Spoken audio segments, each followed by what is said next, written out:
Good morning, everyone out there. Morning, afternoon, or evening, depending on where you are. I am Laura Van Wee McGrory. I'm the Vice President for Strategic Initiatives at the Alliance to Save Energy. And I'm delighted to introduce this third event in our EE Global webinar series.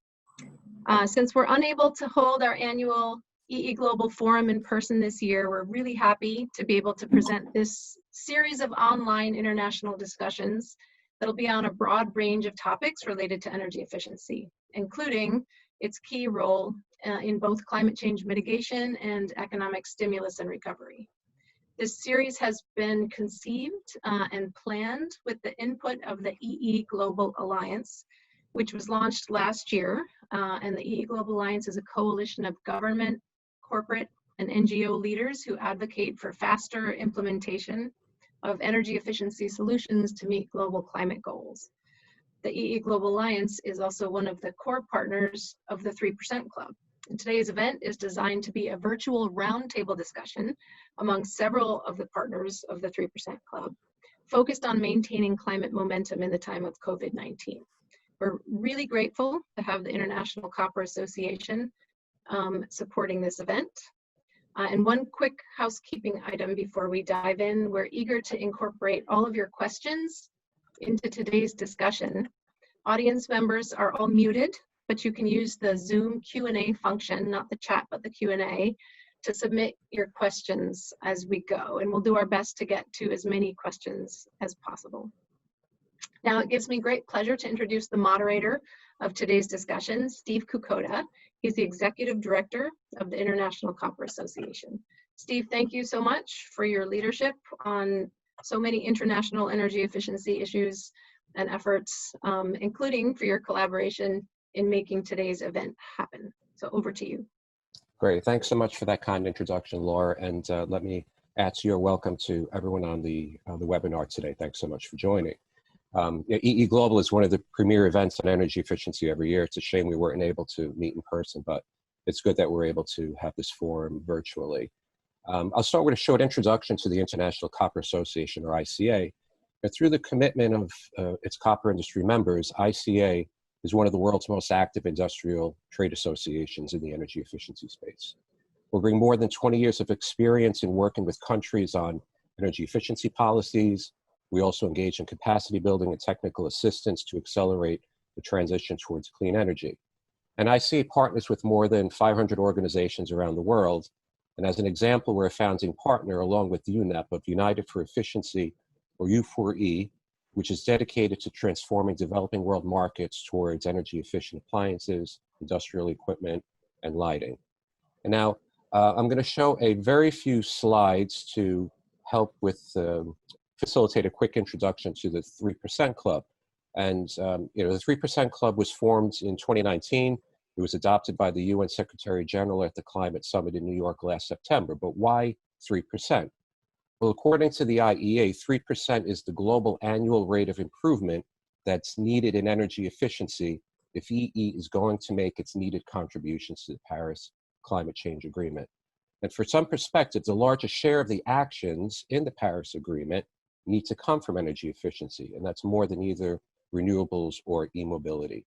And in recent years, the annual rate of improvement in energy efficiency hasn't been growing. We've taken a step back to something around 1.3%. So a lot of work needs to be done.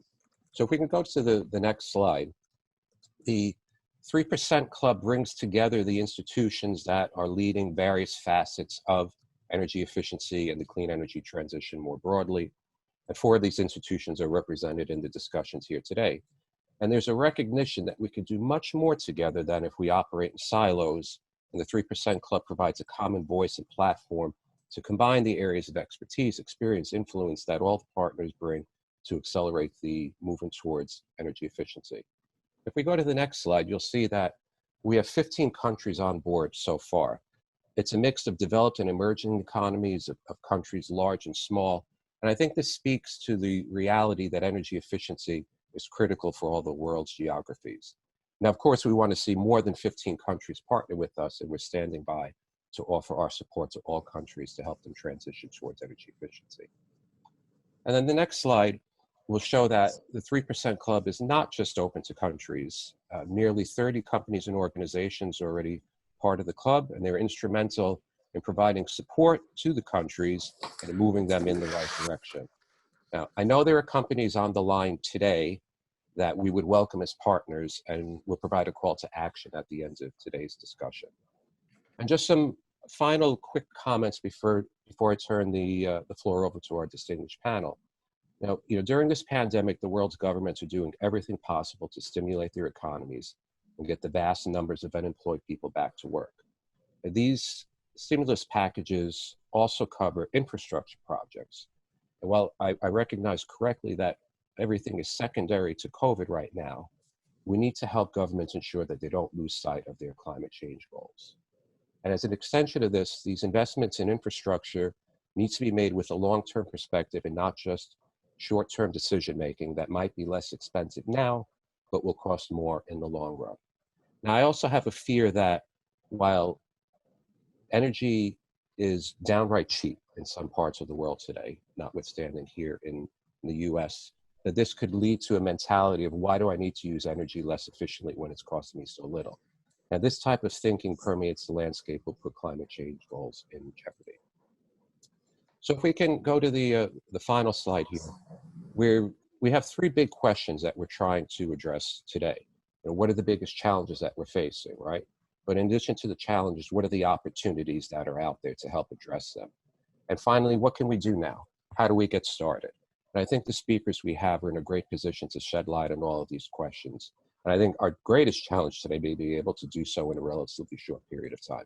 So with that, I'm going to make a quick introduction to all four of our speakers, and then I'll turn the floor over to them for some introductory remarks, each of about 2 minutes. So Ghislaine Kiefer is a policy analyst working on energy efficiency and renewable energy integration at the International Energy Agency, or IEA. And in this role, she also leads the city's work in the IEA's Energy Efficiency in Emerging Economies, or E4 program. And she'll be followed by Brian Dean, who's the head of energy efficiency at Sustainable Energy for All, and is working to support the achievement in SDG 7's energy efficiency goals. Next will be Mark Rapka, and Mark is the head of the UN Environment Program's Energy and Climate Branch. And Mark manages the organization's efforts to link the global energy and environment agendas. And last but not least, we'll hear from Terry McCallan, who's the director of the Energy Efficiency and Climate Change team at the European Bank for Reconstruction and Development, or EBRD. And Terry and the bank have been financing energy efficiency since 1994. So with that, I'll turn the floor over to our first speaker, Ghislaine, and looking forward to a lively discussion into the Q&A later on. Ghislaine, the floor is yours. Hello, good morning, good afternoon, everyone. It's really a pleasure to be with you on this webinar.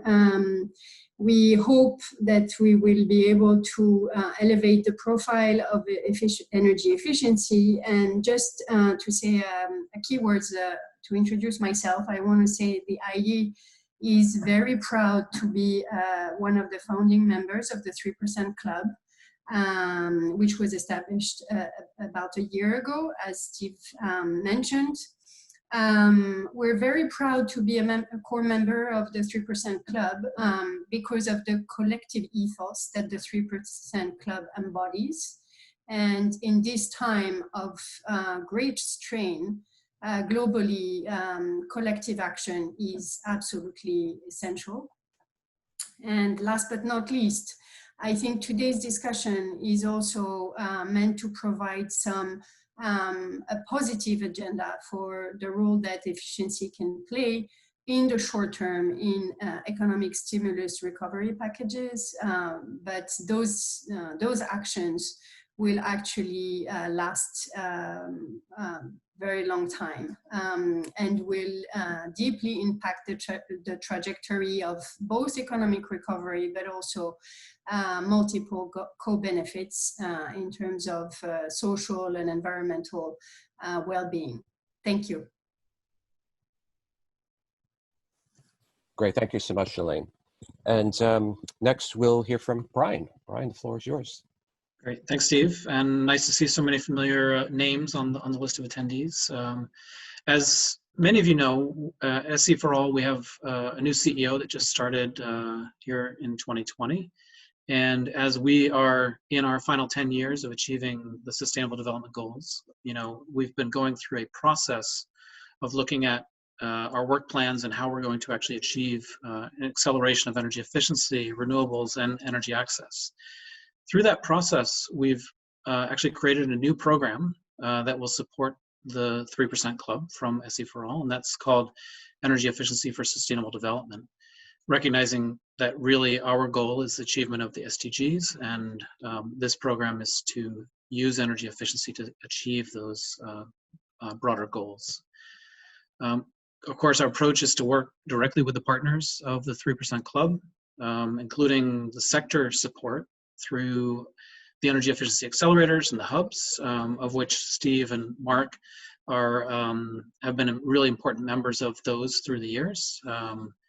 And really, one of the things I think is really important is really creating a clear narrative on energy efficiency and really delivering impact. And that's what we see this next generation of SE for All. It's really about delivering impact in country. So that's what we're looking to do with the Energy Efficiency for Sustainable Development program with the 3% Club. Great, thanks, Brian. Yeah, ICA is proud to have been, with SE for All since the beginning, and it's really gratifying to see how things have accelerated in the organization on the energy efficiency front. So thanks for the leadership you bring to this space. And Mark, we'd love to hear your opening perspectives. Thank you. And your line's on mute, by the way. Thanks for the reminder.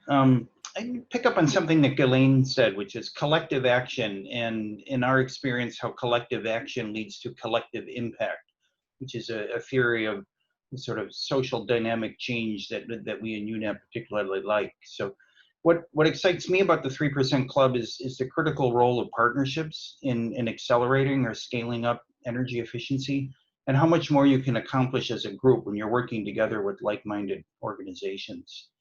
In our experience, a good, strong, robust partnership brings a certain credibility, because the members are less likely to be seen as driven by narrow or parochial self-interest. Different members of our club, in a sense, speak with different authority to different audiences.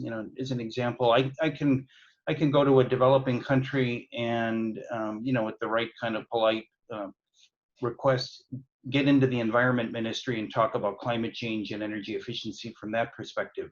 I'd have less success in getting into the energy ministry because I'm seen as somewhat suspicious, but IEA can go into that ministry and speak with authority. When we join forces, we're very effective in communicating the benefits of energy efficiency. So we have a common motivation, complementary skills, and in a sense, our audiences are different, but when we join forces, we can sell collectively the benefits of energy efficiency. Sure, yeah, and I think that the theme of partnerships is an important one, and one that's going to permeate throughout the discussion for today. So thanks for introducing that into the discussion, Mark. And last but not least, Terry, finance obviously is the grease that makes the engine go. I'd love to hear your perspectives, and as we go along, though, especially the challenges that you're seeing in today's environment. Yeah. So thanks, Terry. Sure. Thanks very much, and good afternoon or good morning, everyone. I hadn't really thought about this background on, which was a photograph I took out the back a while ago, but I think energy efficiency is a bit like the pot of gold at the end of that rainbow, and we need to go looking for it.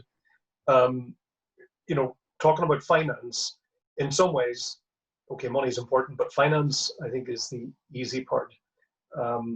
The challenge, what we have to do is we need to align the financial flows with both good long-term investment decision-making and capital planning, but we also got to align it with standards.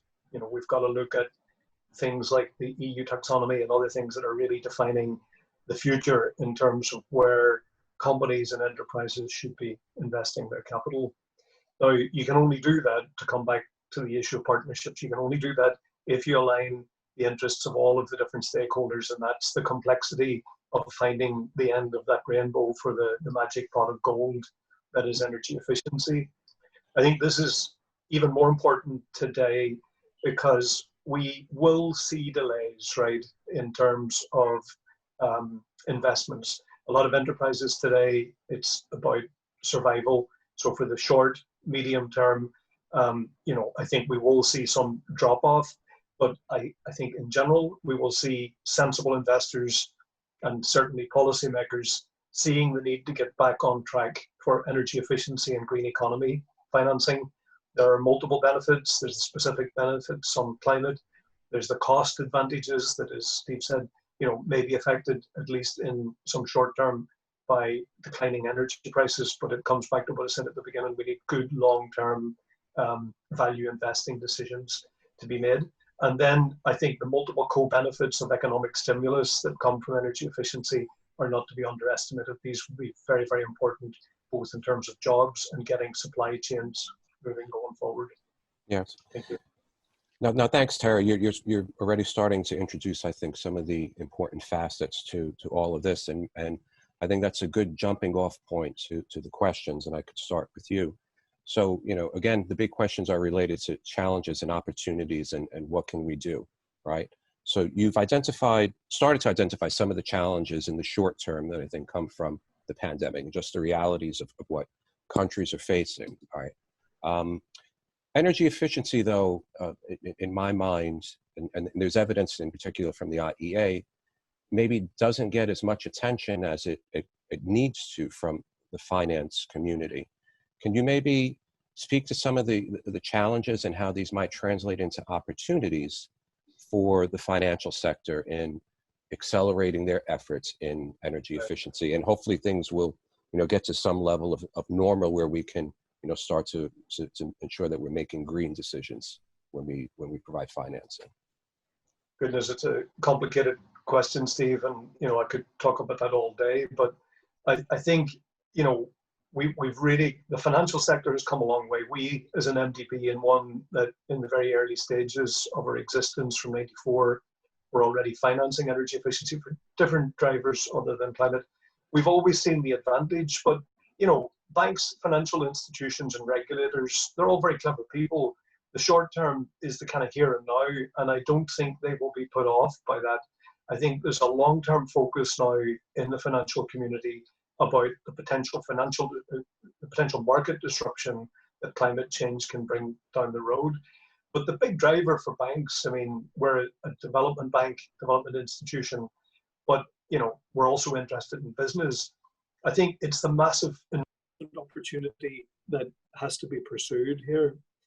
And I agree with you, energy efficiency, everybody always talks, well, either about it being the low-hanging fruit or it being too difficult. I mean, it's neither of those things. It's really about aligning the interests, creating what I would consider to be one-stop shops for the access to funding, but also the access to information, and also about getting the market penetration of energy efficient equipment and technologies moving. So it's difficult, but it's possible, right? We've kind of shown that because, you know, 40% of our business annually now is in the green economy.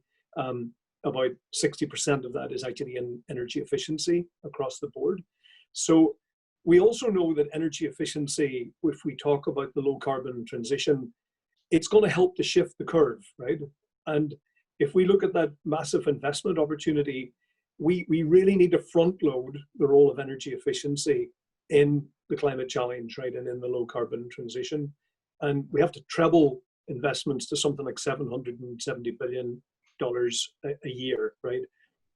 The area of buildings, I think, I guess two key areas there that we have to target to exploit that opportunity. One is energy efficiency in what you might call hard to abate sectors. You know, maybe something for discussion, but until we decarbonize power supply, there's a lot of materials from the industrial world that we need to deliver the low carbon transition. And we've got to find a way of developing tailored products from the finance community that address that market. And on buildings, even in the region that we work in alone, the former Soviet Union and the Mediterranean region, buildings by 2050 need something like $15 to $20 trillion a year. And I think that this has to be delivered, as I said earlier on, with this link to standards. But you've also got to bear in mind that regulators are becoming much more active in this. The central banks through this NGFS are very worried about market disruption going forward.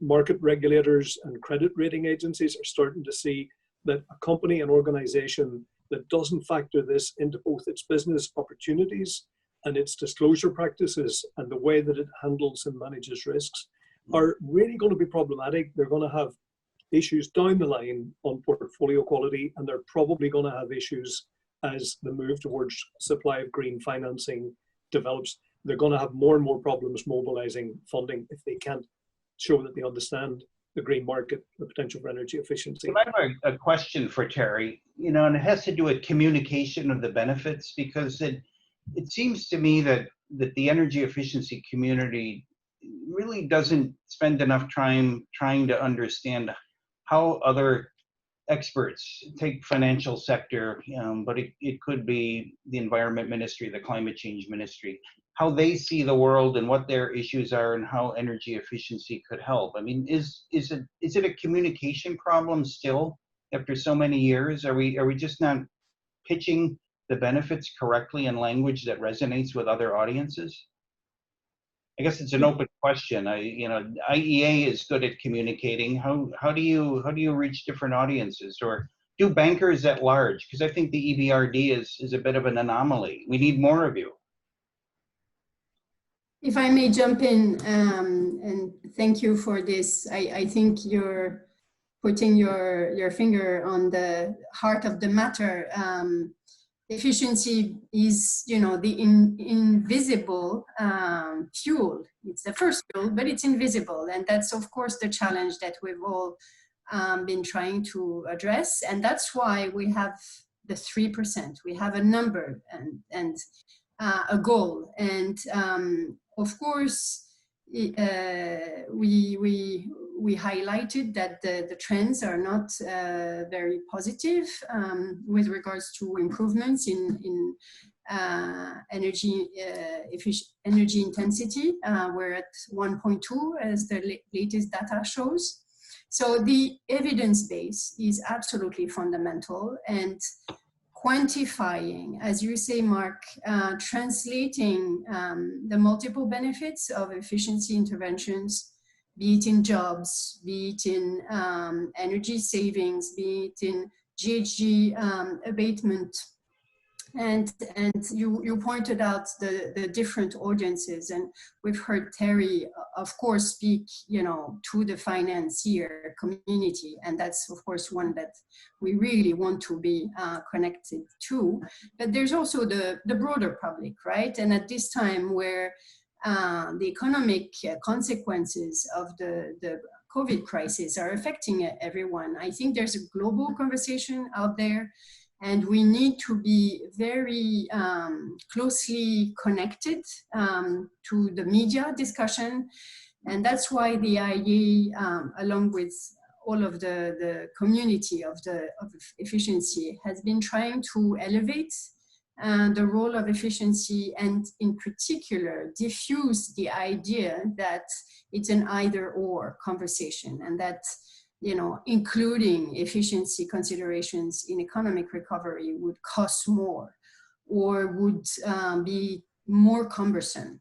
So I think we have some homework to do, both in terms of translating the benefits into evidence and quantifiable evidence, but also into languages of the different stakeholder communities that efficiency encompasses.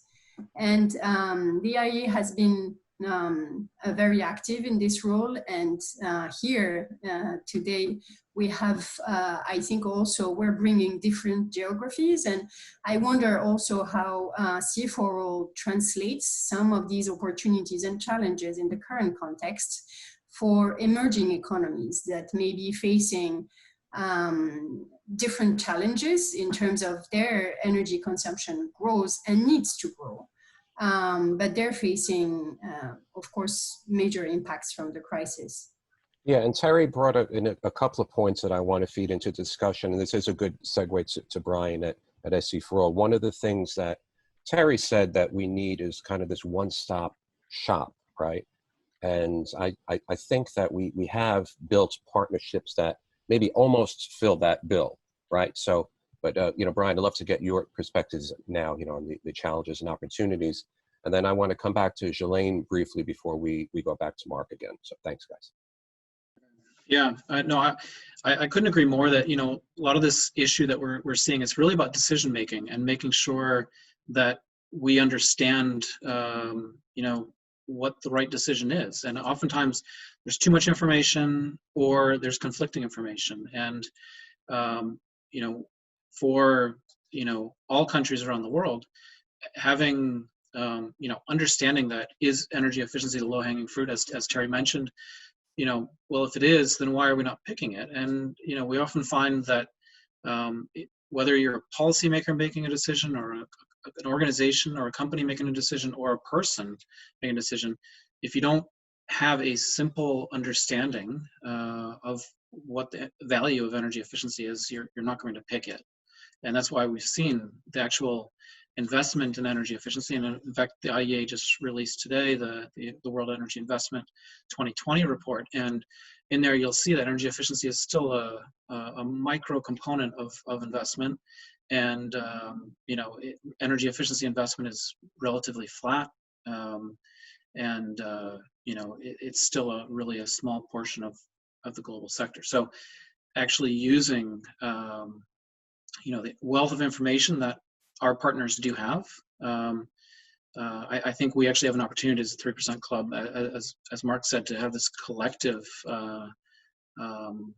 you know, activity that brings confidence, but also clarifies and simplifies the narrative. And as Ghislaine mentioned, putting it in language and formats that other people can use around the world.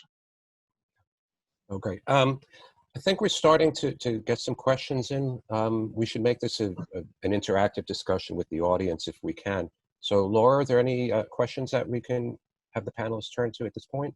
Yeah, there are two questions that I've been thinking about as I listened to you guys, and I think there were some nice lead-offs to these questions. If we stick with the financing topic, which we were just on, Krishna from Danfoss, India, was noting that finance for energy efficiency has long been a challenge, and wondering how do we get companies to invest in energy efficiency, looking at how stimulus packages are giving overall importance to energy efficiency, but not specifically directing finance into efficiency. So how can we influence this at the policy level, also with financial institutions and industries?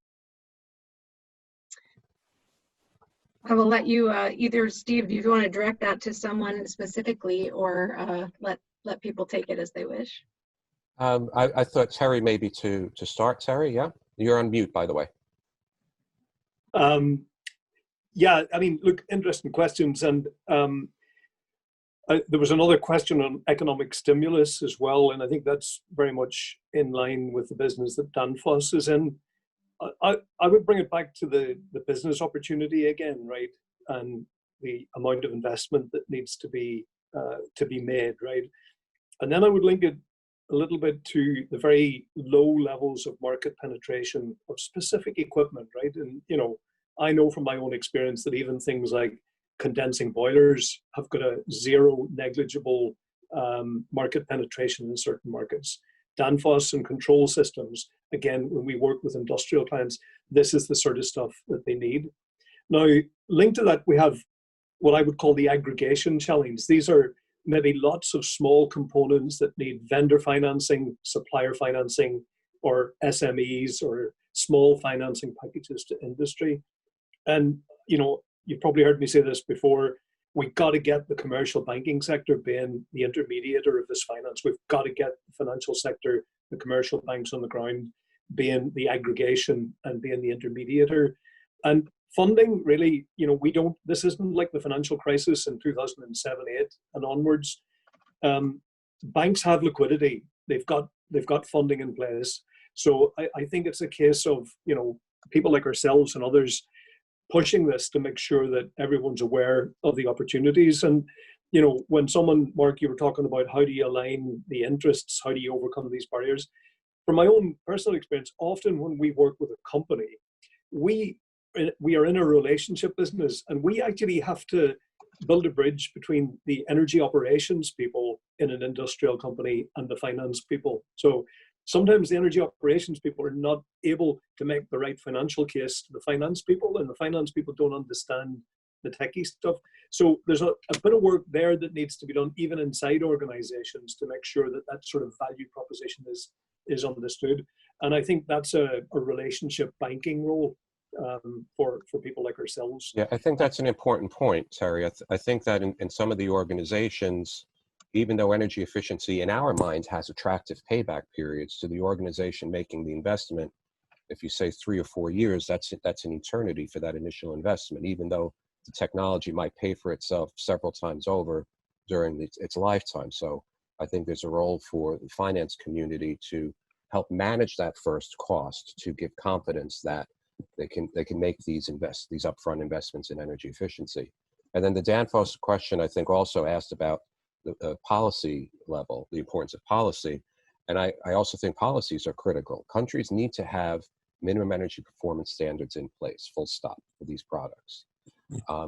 Left to their own devices, I'm sorry, individuals and businesses will not always make the best decision when it comes to making investments in equipment, in appliances, what have you. We tend to go to the shop and find the cheapest product and say we're done, where if we put a little thought into it and said, if we bought something at a higher efficiency level, it's going to cost me a little more today, but that it's going to pay for itself again and again over its lifetime. And by putting policies in place, you take that decision away. You go to that shop, and all you can buy is the more efficient product. So we know that the energy efficiency will take hold through policy, but that first cost is Steve, I would add, yeah, Mark, please. That let's say an individual homeowner deciding on a refrigerator A or refrigerator B might be tempted by the lower cost, but they're not factoring in as well, the sort of social benefits to the country at writ large. Mm-hmm. Maybe the I don't know, 5 million refrigerators or room air conditioners that will be sold in a country, all of which are below, let's say, a reasonable technology standard, are going to mean added investment in the supply infrastructure. That's a concern to the Ministry of Finance, because they have to borrow that money and repay it on, to international capital markets. So yeah, no, these are complicated.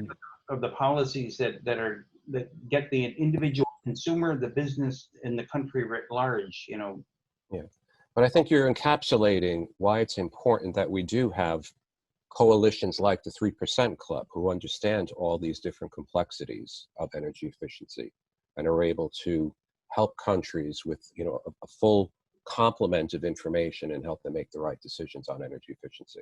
And Brian, I see you've been waiting to jump in on this. Well, please go ahead. Yeah, from my perspective, one of the things for me on investment is it's actually usually not creating new money. It's in fact, it's shifting investment. And so whether it's a company, a bank, or a government, there's trillions of dollars spent every year on all of our sectors. And the amount spent on incremental energy efficiency, well, IEA shows it's about 240 billion.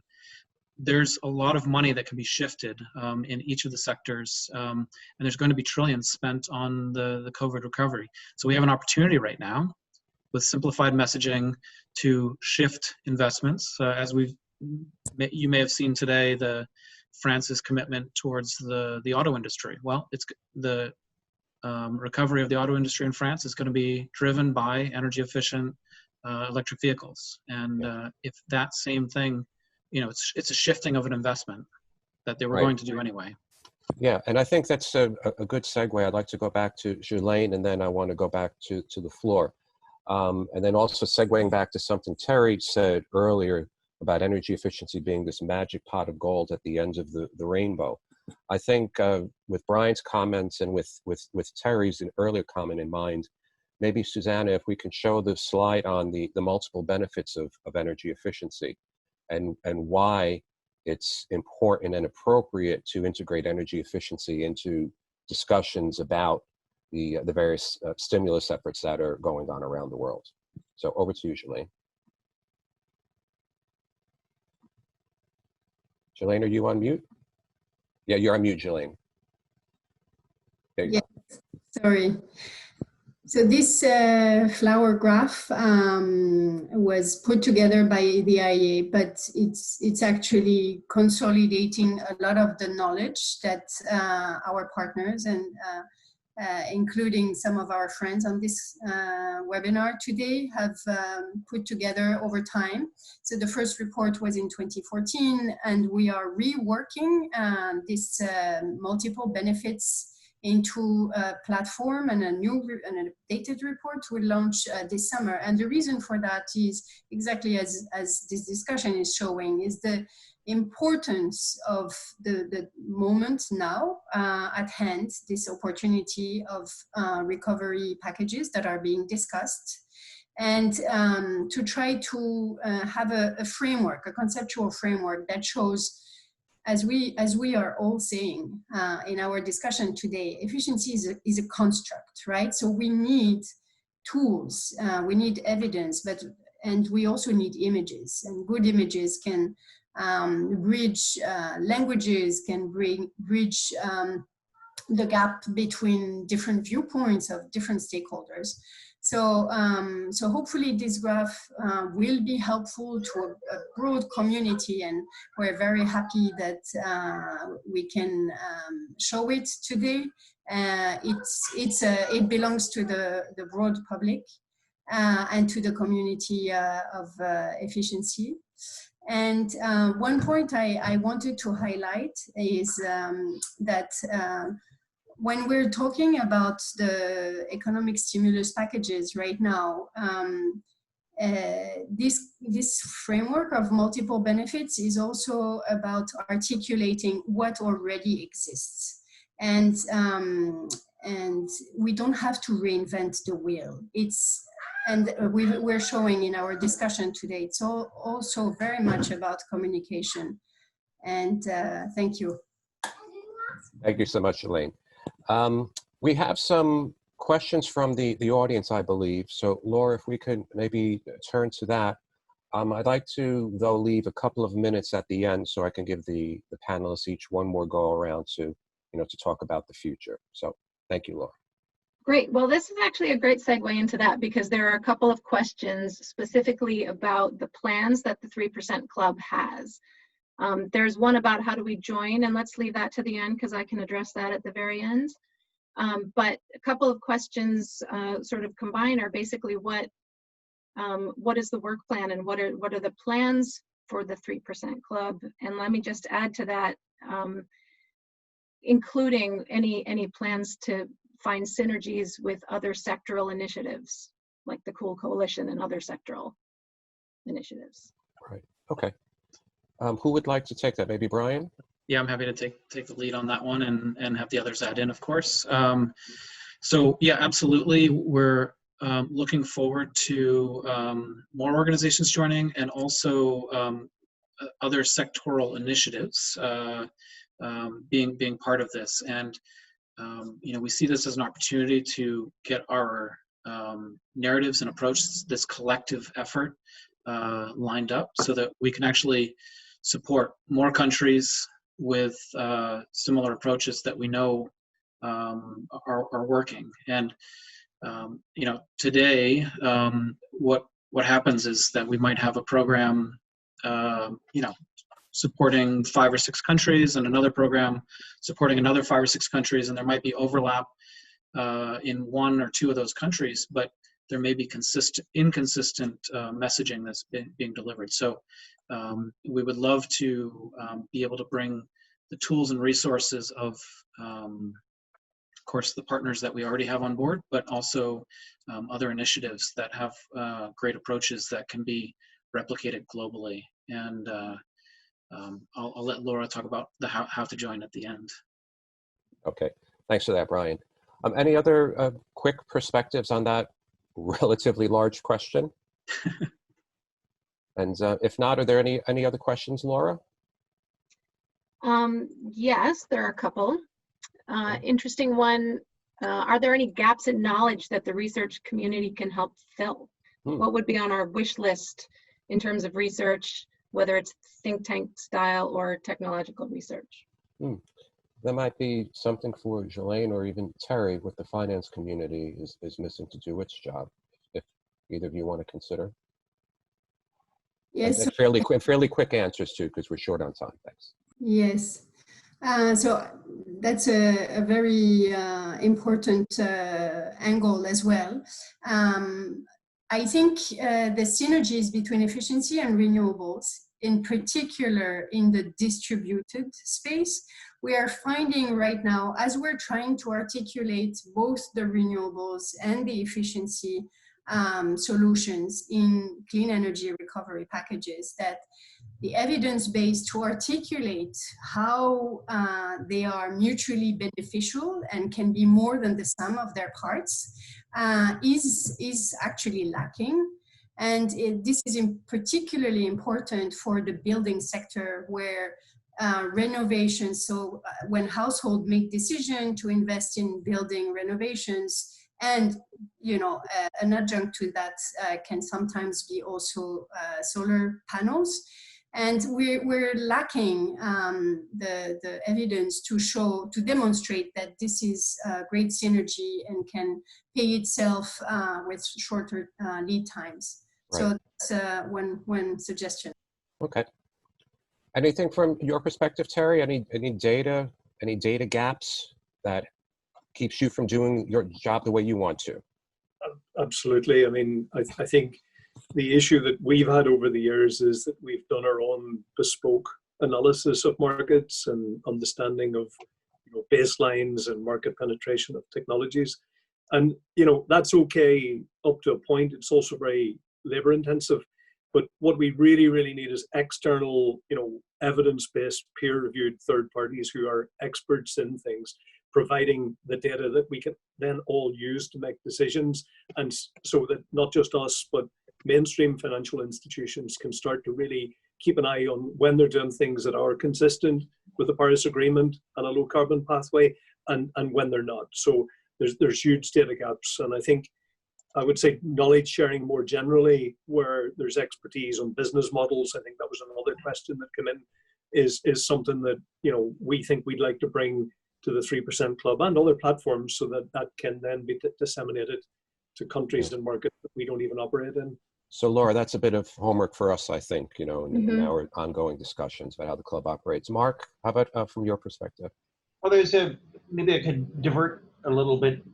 Interesting question came in about the nationally determined contributions under the Paris Agreement and what linked to the 3% Club. And to paraphrase the question is, shouldn't we be looking at the NDCs that countries have put forward and seeing where there's an opportunity? The reality is that when you do a good look at the NDCs, energy efficiency is absent relative to its potential. The 3% Club owes its origins, or has its origins, in the Climate Action Summit that occurred or was held in New York in September. And the purpose of that gathering was to inspire or motivate countries to increase the ambition in their nationally determined contributions under the Paris Agreement. So I think it's safe to say that our member countries, the 16 or so that Laura mentioned, are all see the benefits of energy efficiency, which is why they said, yeah, we'd like to be a part of this effort. That's a small number relative to the number that should be involved.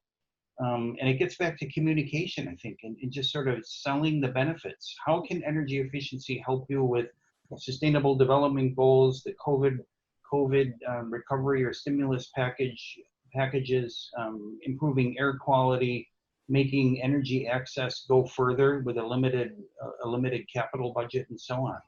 We need a good sales campaign. No, excellent, great commentary around a big question. Laura, we're at time, I think. Do the panelists have 30 seconds each to say some final remarks before you give yours? Sure, go ahead. Yeah, that's okay. All right, well, Ghislaine, let's start with you. Just some final thoughts with an eye towards the future in 30 seconds. Go. I think there was a Very good practical question regarding what is the offer of the 3% Club concretely. And I think one clear example that we can use is the government of Colombia recently said they're getting together on their efficiency plans. And so all the members of the 3% Club came together and we consolidated our different value added on knowledge management, data gathering, training, specific sectors. So this is just to illustrate what concretely the 3% Club can deliver. No, that's great, and a model that can and will be replicated. Brian. Yeah, just really to encourage everybody to reach out and actually be part of this initiative, and in terms of the knowledge building. I mean, when there's so many great research projects out there, making those usable at an international scale in multiple languages, I think it's going to be an important part of this process. And I'm happy to engage with research institutions and other efficiency initiatives to make sure that we get on the same page. Right. No, excellent. Mark? Yeah, you started, Brian, with an emphasis on the COVID-19 pandemic recovery stimulus packages and such. And I think one big short-term opportunity we have as a community is the short-term employment benefits of energy efficiency measures. Mm-hmm. Elaine mentioned, we don't need a lot of R&D. Technologies are known. A lot of them are labor intensive, building retrofits, for example. Not only the direct labor, but the pull from the industries that manufacture insulation and glass and all. There's a great opportunity there. We should use it. No, excellent points. Thank you for that. And Terry, you get the next to the last word. Laura gets the last word. So, goodness, I would say we've got to get the commercial banking sector and the private sector delivering. Without that, we're not going to get to the scale that we need. This has to be linked to, evidence-based data, market understanding and information. And linked to that, and maybe this is the biggest policy context that we need to set well, is what are the standards, what are the emerging taxonomies that really lay out the pathway towards a low carbon. It's not binary, it's not going to happen overnight, but investors need to understand what it is they should get involved in step by step as part of that process. And it's about bringing all the stakeholders together like we've got here in order to align those interests. Yeah, no, thank you for that, Terry. EBRD certainly, I think, is one of the shining stars in this space, and there's a lot of best practice sharing that I think can happen in the finance community. So thanks for all of your partnership all of the years. And with that, I will turn it over to Laura for some final remarks, and thanks to all of you. Thank you. Thanks, Steve, so much to the ICA, all of you, and also our terrific audience out there. I think it's been a great discussion, and I appreciate everybody hanging on for extra 5 minutes. We tried to do this in 45, but there's a lot to talk about. So if we want to put up our last slide, that'll help me talk about how you can become involved with the 3% Club. Thank you. So the last slide will show you how to get in touch with us. If you're a representative of a government or representative of governments who would be interested in joining, you should contact Benedict Huskeldson at Sustainable Energy for All. And then we welcome all companies and organizations that would like to join to support the efforts of 3% Club countries to increase their energy efficiency ambitions and efforts. You can contact me about that. You end up, it's an easy survey that you can fill out to sign up. We're basically building a database of corporations and organizations that are willing to support one or more of the governments. As the panelists have talked about, such as providing input on policies or financial models, or providing training on tools or energy efficiency measures, or partnering with governments to implement projects. And so what we do, the 3% Club team coordinates with every company and organization to identify the geographic and sectoral areas of expertise and interest, what kind of collaboration and resources that you can offer. And then we also ask that companies commit to improving the efficiency of their own operations, if that's applicable, not with a new commitment, but by signing up for some of the programs that are out there like EP100, Better Plants, or Science-Based Targets. So please do get in touch, and we'll be happy to continue this discussion with you one-on-one. I just want to note, finally, the recording of this event and all of the EE Global webinars will be posted on the EE Global website, which is eeglobalforum.org, under the Recordings tab. And we hope you'll keep an eye on the upcoming events in the webinar series, and that you'll be able to join us for many more. I did want to note that we have a lot of social media around the 3% Club. We have a hashtag 3% Club. So look out for that, and please, it'd be great if you helped us amplify all the good work that's going on. I think that's it, unless you have anything else to say, Steve? No, just thanks to you and the Alliance for putting this all together. I think it was a great discussion, and thanks very much again to the panelists. Really appreciate the support, and yeah, I hope to see everyone soon in person in the near future. Thanks, everyone. Indeed. Thank you. Thanks. Bye-bye.